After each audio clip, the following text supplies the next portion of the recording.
This land, this environment, we all know it's important, but just how important is it? Are we paying a responsible price for the goods we consume and the natural resources those products deplete? We do need to balance these different assets that we have. I think people do recognize that the environment's important, but I'm not sure they recognize how important it is. It really does contribute to almost everything that we do.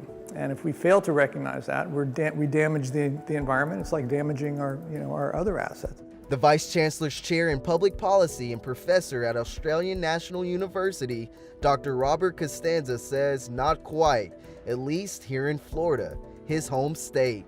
There's more inequality, there's more social problems, but there's more GDP. So we have to get beyond GDP and start thinking of better ways to measure well-being more broadly. Consumption contributes to that. Costanza and the International Society for Ecological Economics are promoting new ways of thinking when it comes to our environment and how it correlates to our economy. We're in a period, and have been in a period, of what Herman Daly has called uneconomic growth. GDP is still growing. GPI, genuine progress, has been flat or slightly declining for decades now. And I think that's what people feel. They feel like the life is not getting better, really. Surveys of life satisfaction have also not been improving. So I think that's what we want to change. We want to say, well, what does it really take to improve quality of life?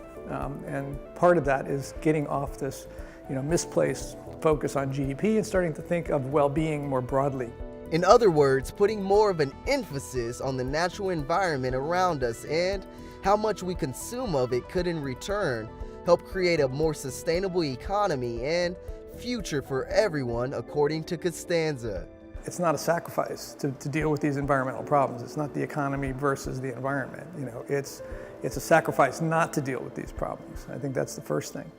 And then I think people have to elect better government officials who can take that message on board and make the appropriate changes in our policy. There are things that they need to be done, get done, and when elected officials are there to do a service for the community, and they're not doing their jobs. So I want to make sure they do so. Some students at Florida Gulf Coast University agree. Salimi Hernandez is a senior studying political science and says she wants to use her degree to help combat environmental problems our society faces today. And what can we do at the level of policy? It's a holistic approach that we're looking for. We're trying to understand. By understanding and acquiring knowledge of what's going on, we can see what are the best solutions for the problem we're having right now.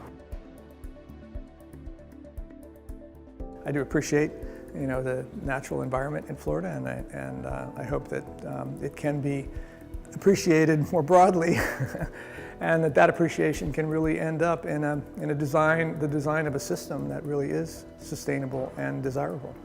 Everybody needs to come together and hold the elected officials accountable for the things we want to see in our community.